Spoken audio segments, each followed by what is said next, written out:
Today I'm going to be less recommending and more trying to shine a spotlight on a film and filmmaker that I'll admit I don't particularly like very much, but I think is important enough to film, and specifically queer film, that I think that everyone should go ahead and give him a look.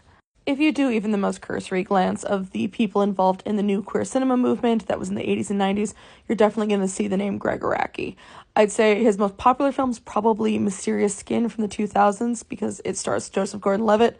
I have not seen it in probably 20 years, but I remember it being pretty good. His second best-known film is probably Kaboom, which I also haven't seen in a long time, and I remember being pretty not good. When it came to the 90s, though, he was best known for a trilogy of films he made called the Teenage Apocalypse Trilogy. They weren't actually, films of the same characters. They just all shared the same theme, which was violent, horny, angry young people. The first film is called Totally Fucked Up, which I fully haven't seen. The next one is called Doom Generation, which I saw and despised.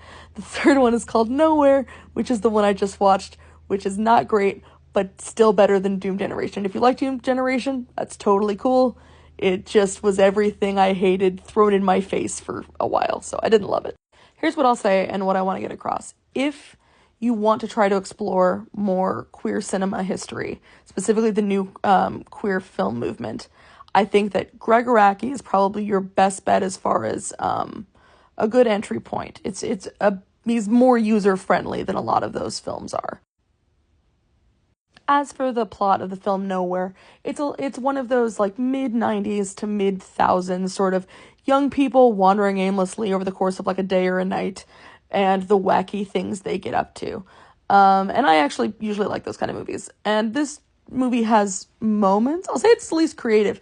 If you like that kind of film and also don't mind things getting kind of over the top, crazy, experimental, then you're probably gonna have a lot of fun with this. If I'm gonna go into nerdy film geek terms, I would say this movie is less Dazed and Confused or Ghost World and more like Harmony Korine, less kids, more like Ken Park meets that movie Chum Scrubber that I don't know if anyone else saw but me, with sprinkles of maybe a trauma film, kind of Tromeo and Juliet-y. I hope that made sense to somebody else besides me, but it is definitely something interesting. There's a lot of sex, there's some violence, there's some aliens.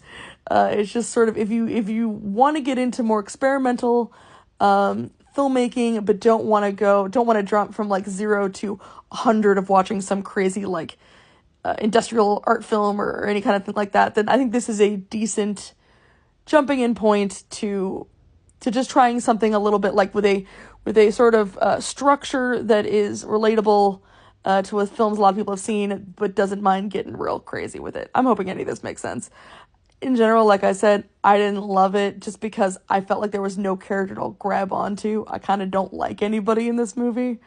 I'm also, to be fair, in my mid-30s now, and I have to accept that maybe when I watch a film about young people, I'm not always going to relate to them anymore.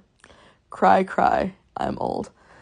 But yeah, if anyone has seen it and really likes it, I would actually really like to hear from you. Or I have not seen every, I was supposed to say Harmony Korine, every Gregg Araki film. So if there's one you think is exceptionally good and I'm an idiot and have just missed out on it, please, by all means, reach out to me and tell me because I will totally give it a watch.